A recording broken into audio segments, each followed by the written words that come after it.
Buenos días amigos, un saludo en nombre de Gonzalo Rosero, soy Francisco Rocha y estamos iniciando ya este nuevo día de trabajo. El primer tema a tratar es el acuerdo comercial con la Unión Europea y para eso hemos invitado al economista Daniel Legarda, él es el presidente ejecutivo de FedExport.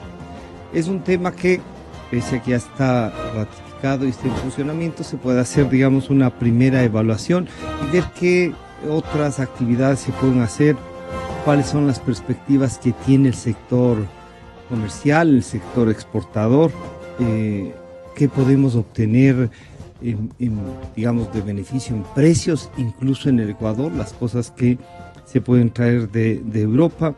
Y antes de dar la bienvenida al saludar al economista Daniel Legarda, quisiera que escuchemos lo que ayer el señor doctor Juan Carlos Casinelli, ministro de Comercio Exterior, dio cuenta de los resultados hasta este momento obtenidos por la aplicación del acuerdo comercial. En el primer mes de entrada en vigencia del acuerdo con la Unión Europea ya se han visto efectos positivos. En enero del 2017 sumamos en total 257 millones de dólares en exportación, 15% más que lo exportado por el Ecuador hacia la Unión Europea en el mismo periodo en el 2016. Yo tengo muchísimo optimismo que en este mismo periodo legislativo, aparte del acuerdo comercial con la Unión Europea en plena vigencia, terminemos con el acuerdo comercial con El Salvador y con Nicaragua en plena vigencia. Economista Legarda, entonces, la primera evaluación, por lo menos dicho por el ministro de Comercio Exterior, Casinelli, es positiva. Un acuerdo comercial, antes de ir ya, ¿es positivo per se? ¿Sirve para algo? ¿Hay que hacerlo con todos los que nos planteen?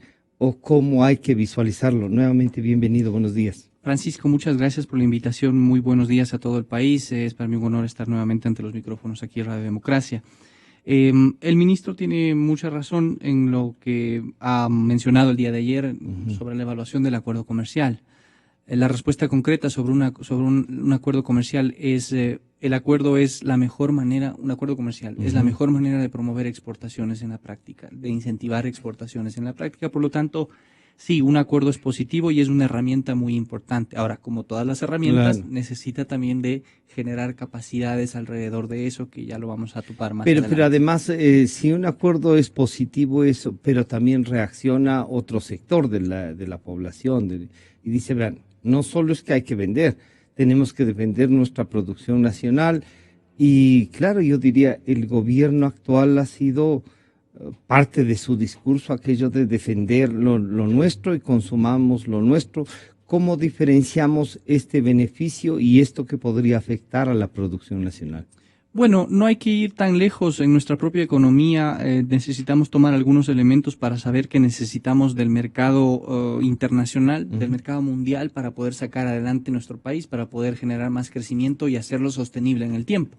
Si solamente cerramos nuestra economía, no estamos abiertos a firmar acuerdos comerciales, y por lo tanto nos cerramos a los 16 millones de consumidores a través de salvaguardias, reglamentos técnicos, restricciones a las importaciones. Eso a la larga recae sobre nuestras exportaciones también. Si yo no le abro el mercado a alguien, no me lo van a abrir para mis productos tampoco. Y eso va a va a impedir que tengamos oportunidades de crecimiento. Insisto, una empresa que vea en el país, el mercado interno ha crecido de forma importante, salvo en los 2 últimos años que hemos tenido una recesión económica. Pero en el resto de los años hay que reconocer, ha crecido de una manera importante el mercado local. Sin embargo, esto no es suficiente para sostener el crecimiento. Quienes hemos estudiado un poco esto sabemos que se necesita economía de escala para crecer, y los empresarios que me escuchan y que están al frente de una gestión empresarial saben que para ser más eficiente su producción y para abaratar los costos, lo que necesitan es incrementar el volumen de producción, la cantidad de productos que venden. Y para eso lo que se necesita son mercados, justamente. Entonces, si nos quedamos solamente con los mercados internos, va a ser muy difícil que podamos sostener ese crecimiento. Ahora, ese crecimiento y solo hacia adentro no existe. Ningún país del mundo lo hace. De hecho, Ecuador tampoco lo hace. Es un postulado más que nada, ¿no? Pero a lo que quiero llegar con esto es fundamentalmente que el mismo gobierno se dio cuenta de la necesidad de tener este acuerdo comercial, ¿no? Los costos de no tener este acuerdo comercial hubieran sido mucho más altos en términos de empleo, de cierre de empresas, de menos ingreso de divisas. Quizá entonces llegó tarde la firma. Más vale tarde que nunca, ahí vale el dicho. Cabe ese término, sin duda, ¿no? Colombia lo cerró en 2013, Perú en 2013, Colombia en 2014 ya estaba en vigencia. Hay que tener eso en cuenta. Medido desde ese punto de vista, definitivamente demoramos. Sin embargo, pasando la página ya, fue bueno tener el acuerdo, se hizo un trabajo público-privado muy importante, hay que reconocer así. Tuvimos el liderazgo del ministro de Comercio, que fue muy importante, Juan Carlos Casinelli, que en el corto tiempo se propuso las metas que fueron muy importantes para lograr, porque recordemos que había un cronograma una presión muy sobre extenso, que había que llegar a diciembre del año anterior, ¿no? Correcto. Era necesario llegar, insisto, por el bien del país, porque eso permitía que generar certidumbre. Hoy día estamos hablando mucho de la certidumbre. El ministro mismo se refiere a que el principal beneficio de este acuerdo comercial es que genera certidumbre para los empresarios, ¿no? Eso es muy cierto. Y hoy en día, de hecho, los empresarios lo que están principalmente demandando es certidumbre y confianza en relación a todo el ambiente que estamos viviendo. Daniel, uno podría decir, a ver, claro, no es que negociamos, nos adherimos a un acuerdo que estaba vigente de nuestros vecinos, Colombia y Perú, tanto que tuvimos que pedirles autorización y unas consultas para que dijeran sí, que venga nomás Ecuador, ¿no es cierto? ¿Qué productos esencialmente ecuatorianos se presentan en Europa? Y si es que, claro, hemos incrementado, dice el ministro, un 15%, es más o menos lo que el Ecuador tenía en comercio con Europa. Y si uno apenas le escuché al ministro, dije, voy a ver qué pasaba en el 14, en el 13, y este 15% yo diría más bien lo hemos recuperado. Es correcto, Francisco. Yo también soy más de ese criterio de la recuperación. No hay que desestimar, de todas maneras, claro, es muy importante ese crecimiento que se tiene. En el caso de las cifras de Europa, recordemos los principales productos de exportación están alrededor de la canasta de los productos que se denominan tradicionales, el banano, el camarón, el atún y las conservas de atún, que bueno, ese ya no es tradicional, pero el cacao que mencioné, el café, son los principales productos, y de ahí los no tradicionales, empezando por conservas de atún, flores, conservas de vegetales, frutas y demás productos. El que ha tenido el mayor crecimiento en este año efectivamente es banano. Y eso se da por una fuerte recuperación del espacio que lo perdimos en los 2 años anteriores. Que no teníamos el acuerdo. Porque Ecuador perdió espacio, perdió su sitio como primer proveedor de banano en el mercado europeo en 2015 y después 2016 igualmente, y fue reemplazado por Colombia, y esto fue debido a la diferencia que existía en el arancel del banano, ¿no? Ya la diferencia, que pagar una diferencia era importante, eran casi 60 centavos por caja, si no me equivoco, que era algo considerable, muy considerable. Hoy en día la diferencia ya es menos de 1 centavo por caja. Sea, estamos en iguales condiciones. Estamos prácticamente en igualdad de condiciones, y eso de alguna forma se está reflejando en esa recuperación del espacio. Habría que revisar las cifras de más largo alcance, más adentro en el año, sin duda, porque al ser un acuerdo de largo plazo, de muy largo plazo, las evaluaciones tienen que hacerse también con esa consideración de mediano y largo plazo, ¿no? Pero en la primera evaluación que tenemos, tanto la cuantitativa, que es a la que sobre todo se ha referido el ministro en relación a las cifras, es positiva. Hay productos que también decrecen, hay que revisar por qué lo hacen, probablemente la situación competitiva por factores internos del país.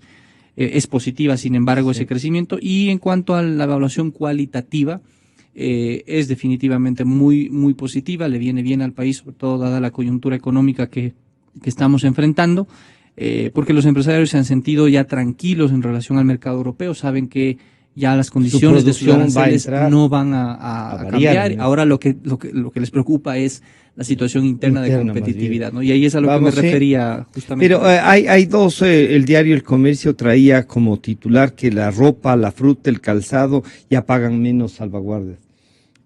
Cuando dice paga menos salvaguardas, ¿qué significa? Que las salvaguardas que puso el gobierno y que debieron terminar, pero que se han ampliado, en virtud del acuerdo comercial, sobre todo con la Unión Europea, ¿estos productos bajan de precio? El gobierno estableció una salvaguardia, la alargó desde abril del año anterior, luego del terremoto.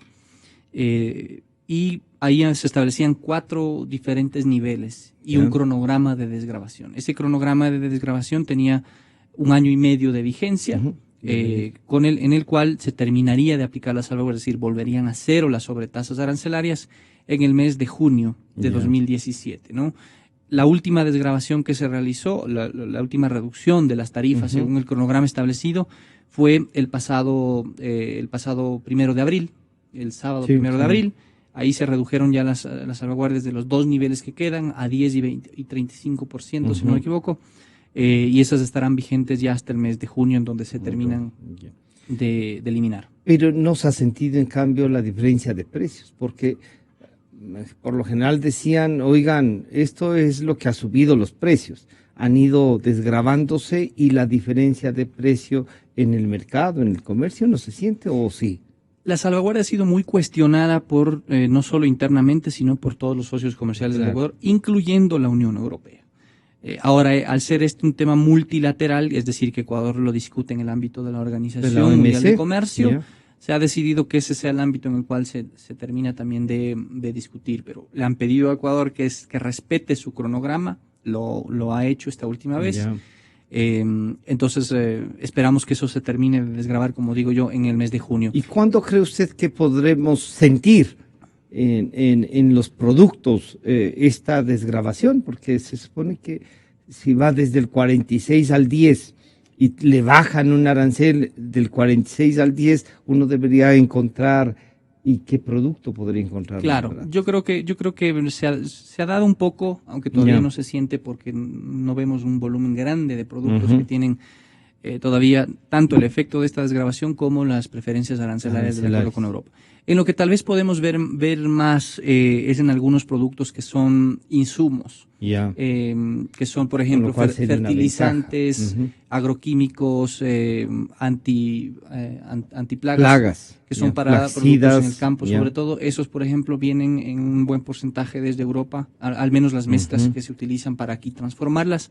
Y eso ha tenido una reducción de precios, porque inmediatamente se redujo el arancel. Eso, por ejemplo, es positivo. Y eso, claro, y eso sienten ya los agricultores que se trabaja aquí con los insumos europeos, los precios han bajado. ¿Ustedes bajan esos precios, pero por otro lado, recordemos que ese es un porcentaje de todos sus costos. Todos sus costos, pero debería sentirse. Sí, se siente eso. ¿Cuánto podrá ser un porcentaje el otro día revisaba de herbicidas? Algunos precios que se habían reducido probablemente un 15-20% en algunos productos. No en todos, ¿no? Claro, para hacer esta lista extensa habría que hacer un estudio. Claro, pero por ejemplo, el sector de cacao, que de pronto han bajado los precios para los herbicidas y lo demás para las cosechas. Sin embargo, ha bajado el precio del cacao como tal y por lo tanto las exportaciones en un rubro mucho más alto, entonces su competitividad se ha visto muy, muy afectada, ¿no? Eso transversal, digamos, a toda la economía, a todos los sectores, pero algunos más que otros. Cacao, por ejemplo, es uno de los sectores que está teniendo una fuerte afectación. Pero ahora, en relación a esto del precio y sobre todo las importaciones, para no dejar la idea suelta, Francisco, al ser un acuerdo, insisto, de largo plazo, los efectos también se verán más adelante en largo plazo. Recordemos que irse consolidando también. Entonces, la negociación, al ser países de grado de desarrollo diferente, Ecuador menos desarrollado que en relación al conjunto de países de la Unión Europea, también se negociaron ¿preferencias en algún caso? Sí, pero se negociaron los cronogramas de desgravación con plazos más amplios para el caso de Ecuador, los productos que Ecuador va a dejar entrar de la Unión Europea. Si bien la mayoría de productos se abren desde el primer año, hay productos que tienen, y sobre todo aquí están algunos productos de consumo final. Por ejemplo, los vehículos. Por ejemplo, algunos productos de electrónicos de línea blanca. Todos esos productos tienen un cronograma de desgravación que puede ir desde los 3 años hasta los 10 años en el mejor de los casos, en el peor de los casos. Con una reducción paulatina, gradual de la... Correcto, es una reducción lineal, o sea, cada año se desgrava un porcentaje hasta llegar a 0 en ese periodo de tiempo, en 17 o sea que, por decir algo, una refrigeradora europea aquí en Ecuador se la podrá comprar al mismo precio que en Alemania, en España, ¿en cuántos años? Este producto en particular tiene un cronograma de desgravación de 10 años. De 10 años, ¿no? Sí, ahora, ese producto no es algo muy intensivo que viene de Europa, por ahí no va la competencia de Europa, no viene más por otros productos. Pero tal vez el ejemplo más claro, porque es un ejemplo de consumo a nivel de clase media, sobre todo, es el vehículo, por ejemplo. El arancel para los vehículos importados actualmente es del 35%.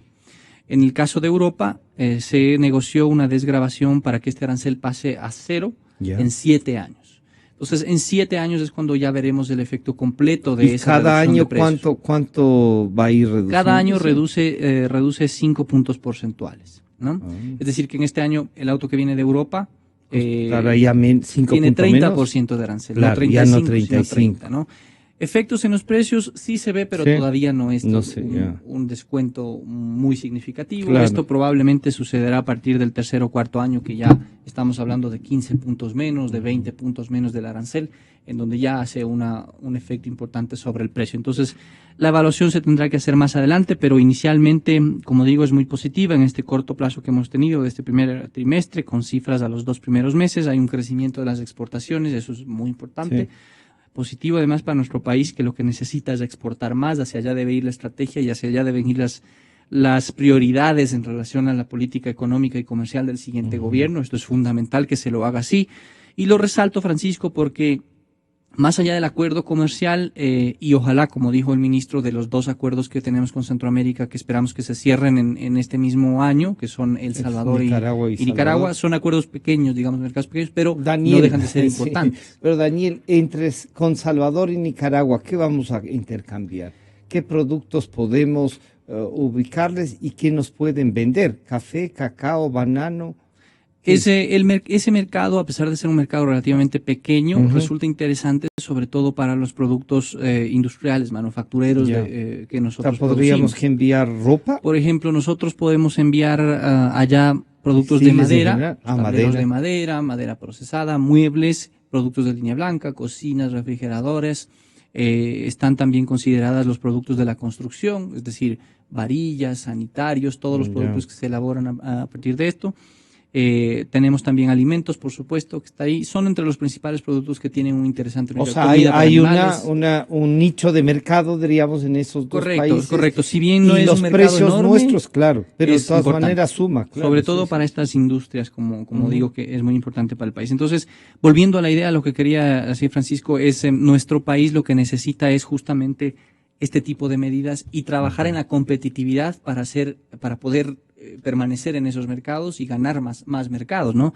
Lamentablemente en los últimos años, y este debe ser el principal giro que tenga nuestra economía y la política económica obligadamente para el próximo gobierno. Caso contrario, vamos a encontrar serios problemas más de los que de hecho, los problemas que tenemos son ya el reflejo de esto. Y es que nos hemos dedicado a poner los esfuerzos han estado dedicados a restringir importaciones, hacerlas más caras, ponerles salvaguardias, ponerles reglamentos técnicos, cualquier medida que sea suficiente para reducir las importaciones desde el punto de vista del gobierno con la finalidad de reducir el déficit. Hoy en día, en este año 2016, que se vayan los dólares. 2016 tenemos un superávit comercial, balanza comercial del Ecuador positiva, pero tenemos una recesión fuerte con miles de nuevos desempleados, con empresas que han cerrado.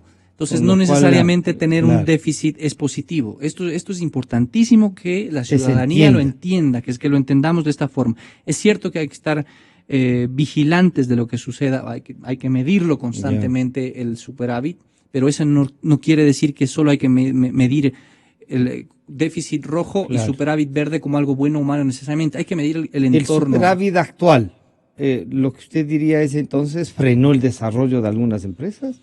¿Podría entenderse así?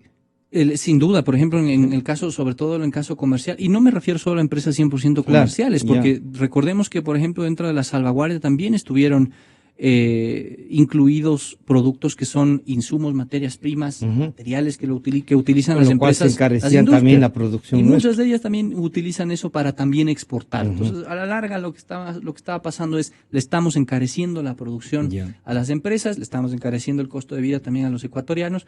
Producto de ello es que algunas empresas o dejaron de exportar, otras que no exportaban dejaron de importar y se vieron en aprietos en la situación económica, ¿no? Es comodidad de algunos empresarios aplaudir las salvaguardias para que tengamos que comprarles a ellos los productos más allá de la calidad, sino por el precio, y en algunos casos ni siquiera por el precio, sino que tienen este resguardo a título de consumamos lo nuestro. No, yo creo que lamentablemente está bien el consumir lo nuestro y la campaña Sí, de no, promover el perfecto, consumo, sí. estoy totalmente de acuerdo en eso.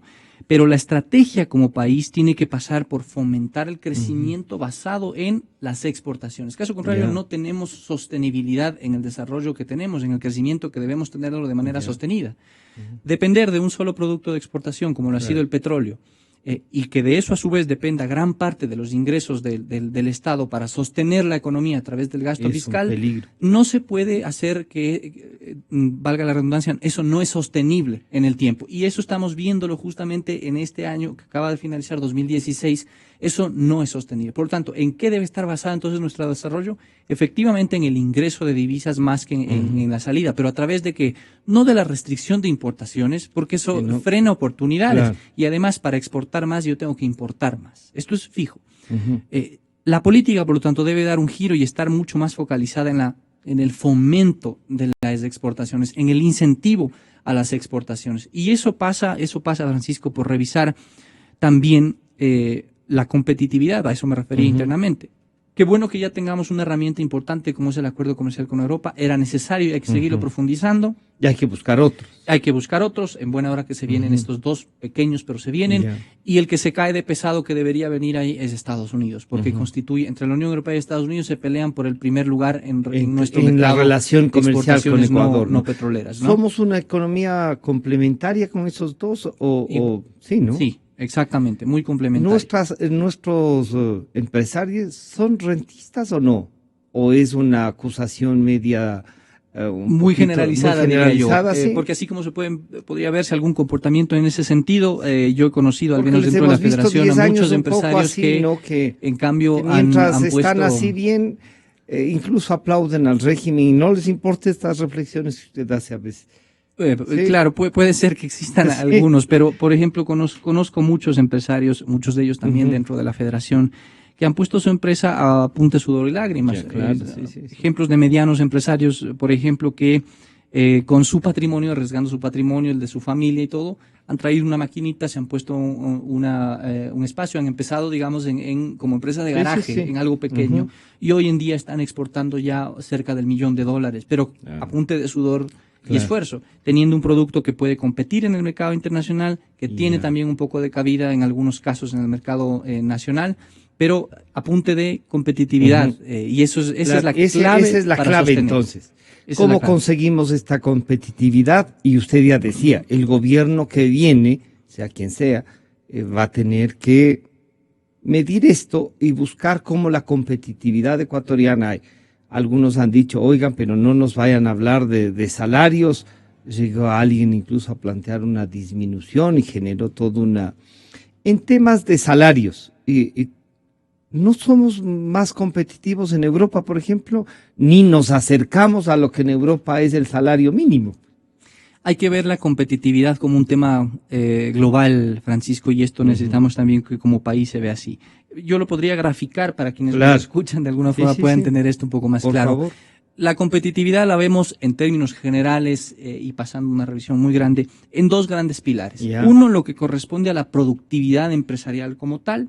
En esta hablo de, por ejemplo, es una tarea que le corresponde a la empresa. Le corresponde casi en su totalidad a la tarea empresarial, a la gestión empresarial, al empresario y a los emprendedores. Es mejorar la tecnología, capacitar a su gente, hacer más eficiente su línea de producción, buscar profundizar sus gestiones para vender más y para tener más clientes, preocuparse por la calidad. Todo ese tipo de cosas están, insisto, casi en su totalidad en manos del empresariado, ¿no? Pero hay otra parte muy importante, si no es inclusive más importante, y que la complementa en realidad. Y eso tiene que ver con las políticas públicas que afectan el entorno productivo, para bien o para mal. Las decisiones que se han tomado o aquellas que no se han tomado para mejorar ese entorno. Y aquí entonces entramos a varios temas que los tienen preocupados a los empresarios desde hace mucho tiempo atrás. Y es que, por ejemplo, Ecuador es un país caro para producir. Sí. Y aquí tenemos que hacer también una precisión sobre dos puntos. Es cierto que el fortalecimiento del dólar que hemos tenido en los últimos 3 años pone presión sobre la competitividad. Eso no se puede. Pero ahí yo le diría, sí, es cierto que pone presión, por un lado, pero nos facilita el poder comprar materias primas por otro. Correcto, más o menos por ahí. La competitividad tiene que ir sumando y restando. Más o menos por ahí voy. Lo que quería decir es, no se puede desestimar que el fortalecimiento del dólar pone presión con la competitividad, pero, y aquí viene el pero, el principal problema de la competitividad de nuestra economía no es el fortalecimiento del dólar, y esto no hablo por hablar, FedExport ha hecho un estudio que lo tenemos, por tanto, medido y le puedo hablar con cifras. La mayor parte de esa pérdida de competitividad que tenemos como país se debe al constante incremento de los costos locales de producción. Y aquí si entramos a revisar cuáles son esos costos de producción, entonces necesariamente tenemos que revisar. ¿Cuántos son estos componentes del costo de producción? Ahí tenemos que revisar todos los componentes, pero hablamos temas tributarios, impuestos, porque el tema tributario también incrementa el costo final al consumidor y el costo final a las empresas en los casos de insumos. Además del impuesto directo que tienen que pagar las empresas, ejemplo clarísimo de esto que es un impuesto jalado de los cabellos, el anticipo del impuesto a la renta, ¿no? Que afecta sobre todo a medianas empresas. Ese es, digamos, casi un consenso nacional de que se afecta la liquidez por supuesto. Y además no garantiza de que eso vaya a ser lo que tenemos el ISD. El ISD, a pesar de que algunas empresas, a pesar de que algunos productos pueden tener devolución o crédito tributario, no devolución, crédito tributario del ISD, para que al final del año usted pueda cruzar ese impuesto con el impuesto a la renta, de todas maneras ya constituye un costo que le resta liquidez además a la empresa y eso también afecta sobre su competitividad. Lo que nosotros hemos dicho aquí es elimine el ISD, al menos sobre las materias primas que son insumos y materiales que son importantes para producir. Tema laboral, he dicho el tema tributario, algunos ejemplos. Tema laboral, el sector empresarial no pide que se bajen los salarios. Eso sería además de inconstitucional, sería también algo impresentable. No pide optimizar. Lo que el sector empresarial el salario pide sería terrible. Adaptar de mejor manera la legislación laboral para que la manera de contratar personas pueda ser mucho más cercana a la realidad de los sectores. Lo que tenemos es básicamente un sistema laboral que está diseñado. Es muy rígido, dice. Está diseñado para que las personas trabajan de 8:30 a 5:30 de la tarde con 1 hora de almuerzo de lunes a viernes. Trabajo de oficina. Y la verdad es que nuestra economía no se sostiene con un horario de oficina, con trabajo de oficina. El campo no funciona así, la pesca no funciona así, las mismas industrias manufactureras no funcionan así. Requerimientos además para el funcionamiento. Y lo más importante de esto, Francisco, los empleados estarían dispuestos, por ejemplo, a trabajar más horas. ¿Por qué? Porque genera más ingresos para ellos. Claro. Pues. Es lógico. Y con esto lo que se generaría es un incentivo para que las empresas crezcan. Hoy en día, uno de los grandes desincentivos o limitaciones que los empresarios tienen al momento de tomar decisiones sobre el crecimiento de su empresa, sobre invertir para que genere una nueva planta, etcétera, es el pasivo laboral. Y cómo esto va a incrementar los costos como tal. Y no es beneficio para el empleado. Ojo, porque si es que significarían pagar más empleado, por último yo sé que mis empleados están bien, está bien, pero no se trata de eso. Es el costo como tal de lo que representa atrás. Y lo que puede terminar afectando a la empresa como tal. Correcto. Han tenido contacto con los trabajadores y entonces hay que revisar más bien las modalidades de contrato y esquemas de... ¿Y ustedes han hecho una propuesta sobre eso, Daniel? Hay sin duda una propuesta que se ha hecho esto durante mucho tiempo. Lamentablemente los temas se han ido más con criterios políticos que con criterios técnicos. Pero insisto, como estamos hablando de competitividad y de sostener el crecimiento de nuestro país necesita que la empresa privada crezca.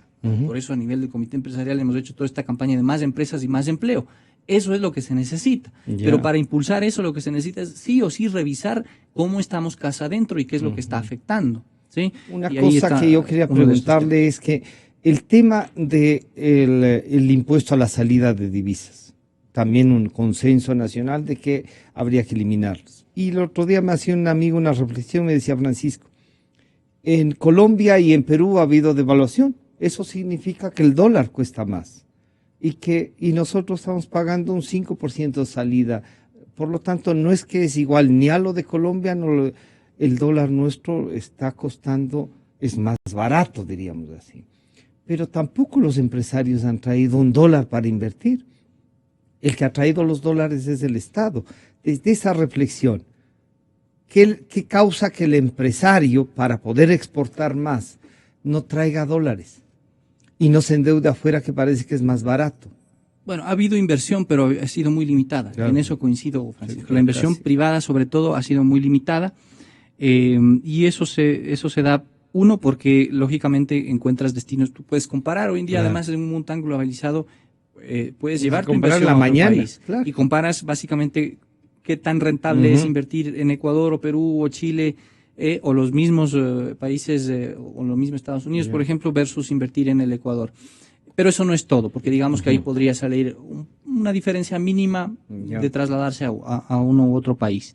Pero lo más importante sobre todo es, bueno, qué certidumbre tengo yo Ya. sobre el ambiente y sobre el futuro cercano y futuro a largo plazo, y qué profundidad en la confianza tengo yo. ¿Cómo está el ambiente para hacer negocios en general? ¿Me genera o no me genera certidumbre y confianza? Ya. Esos dos puntos, certidumbre y confianza, se vuelven fundamentales y es parte de la competitividad que estoy hablando, Claro. y es parte de la base que tenemos que discutir y tenemos que impulsar para el próximo. Esto debe ser prioridad para el próximo gobierno, ¿no? El sector empresarial, la sociedad en general, necesita una inyección, Certidumbre. perdónenme el término, brutal de confianza, porque lamentablemente hay mucha desconfianza y mucha incertidumbre en relación a cuál va a ser el futuro de nuestro Daniel, país. pero Yo entonces prefiero ser ahí optimista, viene, ¿no? ya. Yo prefiero ser Sí, optimista. Sí. Pero ahí viene Eh, una cosa. Esto que está pasando con la segunda vuelta electoral para definir quién, y un poco puede irse aclarando en estos días, y yo decía antes del micrófono, tengo la impresión de que la Semana Santa va a tener una resurrección en temas democráticos. Pero esta incertidumbre, esta actuación del Consejo Nacional Electoral debe haber sido analizada por ustedes como empresa. ¿Qué les genera y qué problemas han tenido en virtud de que no se defina esto y no tenga claridad? Porque si tienen un gobierno que inicia cuestionado, mitad, ¿cómo están actuando ustedes en esto? Importante la pregunta, Francisco. Cierro solo la idea Sí, anterior por y favor. voy a responderla enseguida. Decía, yo prefiero ser optimista. ¿Ya? A los empresarios les corresponde ser optimistas, trabajar sobre el entorno que tengan, digamos, el empresario sale adelante por sobre. Ahora tiene que por sobre aprender a cielo y manejarse ahí, mar. por eso está en el mercado. digo. Correcto. Sin embargo, es necesario llamar la atención y Ya. saber que estos temas deben ser prioritarios si queremos sostener el crecimiento de nuestra economía, recuperar los empleos perdidos, generar más y por lo tanto estar mejor como sociedad, ¿no? Resumen fácil Sí. y concreto. Preferimos ser positivos, pero necesitamos también de parte y parte. Yendo a la respuesta a su pregunta, y sin ser politólogo ni experto en política ni nada, pero sin duda alguna el sector empresarial, al igual que la Federación de Exportadores, ha visto con mucha preocupación la coyuntura actual. No sabemos cuál va a ser al final el desenlace. Lo que sí hemos hecho es al llamado a la paz, a la calma, por supuesto. El país debe seguir moviéndose, pero si es que algo ha quedado claro, y esto sin tomar postura política alguna, o sea, es partidaria casi. este es el sentir tanto de los empresarios como de la gente en el pie. Es lamentablemente la desconfianza, y ese tal vez es el término clave, la desconfianza en la institucionalidad pública, en este caso del Consejo Nacional Electoral. ¿Por qué? Porque es un secreto, no es un secreto a voces, digamos, esto es a voces, no es secreto, que todos los miembros pertenecen a uno de los partidos políticos. ¿Sí? Esa ya sería. Yo creo que eso tiene que ser revisado. Esto no es sano para el país, y no porque lo diga yo. Insisto, yo no soy un experto político, es el sentir tanto de los empresarios como de la gente en la calle. Lo que se necesita es instituciones que brinden confianza, y una base para la confianza es la independencia de las instituciones, ¿no? Otro ejemplo tal vez más económico de esto, el Banco Central del Ecuador. Hoy en día tenemos muchas dudas respecto de las cifras, más que de las cifras, de cómo el Banco Central presenta esas cifras, ¿no? Fíjese, ayer un titular decía del Banco Central, la economía ecuatoriana creció menos 1.5%. Creció menos 1.5%. Eso no significa que creció, significa que decreció. Esto es un ejemplo que puede sonar solo a semántica, pero el hecho eso de que puede ser un lenguaje de algunos economistas. Ustedes suelen decir de que se contamine la claro, política y el querer presentar las cosas de una realidad que no son, no le hace bien al país, le hace daño. Y esto pasa sinceramos y eso pasa no solamente en el ámbito económico, lamentablemente también tenemos medios públicos que inflan una cuestión que no es real y eso no le hace bien al país. Yo creo que ese tipo de cosas es lo que la gente está manifestando su desconfianza, su descontento, y son cosas que se tienen que revisar. Y por supuesto, sería muy bueno que eso, que se dé paso para poder revisar este y otros temas con la finalidad y en aras de la paz social y de darle legitimidad al próximo presidente. Nosotros, como comité empresarial, igual que la Federación de Exportadores, hemos decidido tomarnos un tiempo, esperar que haya resultados oficiales de la misma autoridad electoral, más allá de su cuestionamiento, hay que respetar la institucionalidad, y eso no se ha dado todavía, ¿no? Más allá de todo lo que se ha dicho. Entonces, pero por respeto a la institucionalidad, insisto, nosotros tomaremos ese tiempo y esperaremos esos resultados oficiales, veremos cuándo se dan. Daniel, se nos fue el tiempo, nos quedan algunos temas, ojalá podamos volver a encontrarnos y hacer una evaluación, ver, por ejemplo, qué significa el acuerdo con Nicaragua y El Salvador, qué posibilidades, y lo que sí me gustaría es tener, por ejemplo, qué puede hacer el empresario ecuatoriano en buscar, ahora que tenemos el acuerdo con Europa, qué más le podemos ofrecer además de lo que le hemos siempre la apertura, y será un gusto siempre estar aquí, Francisco, además de estos micrófonos de tanta trascendencia. Y tal vez solo un corto llamado en relación al último punto que mencionaba sobre qué pueden hacer los empresarios. Una parte importante del convenio con Europa es también la cooperación, porque sabemos que somos desiguales, digamos, y que hay que tener cooperación que brinde asistencia técnica a las empresas. En ese sentido, la Federación Ecuatoriana de Exportadores es uno de los ejecutores del programa de apoyo a las MIPYMES con fondos de la cooperación europea. Este programa está coordinado con el Ministerio de Comercio Exterior y Proecuador, como no podía ser de otra forma, un país tan pequeño que tiene tantas necesidades, requiere de esa coordinación. Y este programa está destinado para todas las empresas que tengan algún potencial de exportar, quieran exportar. Si bien la Unión Europea es un mercado foco, no es exclusivo, y que tengan hasta $5 millones en ventas. El día de hoy vamos a hacer el lanzamiento de este programa aquí en Quito, ¿sí?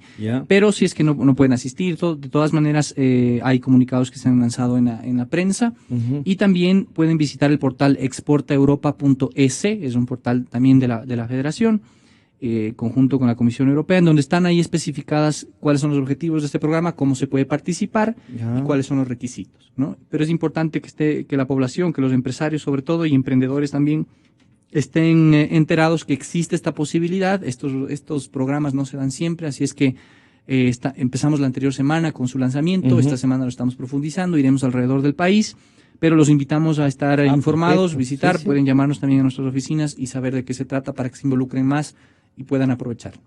Yo quiero agradecer al economista Daniel Legarda, presidente ejecutivo de FedExport, que en medio de esta incertidumbre comenzamos a mantener algunas certidumbres para ofrecer no solo a la economía, al ecuatoriano común, a que avancemos, ¿no? A que esto tenga posibilidad de salir. Muchas gracias, Daniel, por acompañarnos. Ya estaremos en contacto. Están ya en nuestros estudios el doctor Patricio Moncayo y la doctora Betty Amores, con quienes analizaremos también en la parte política. Enseguida volvemos. Gracias.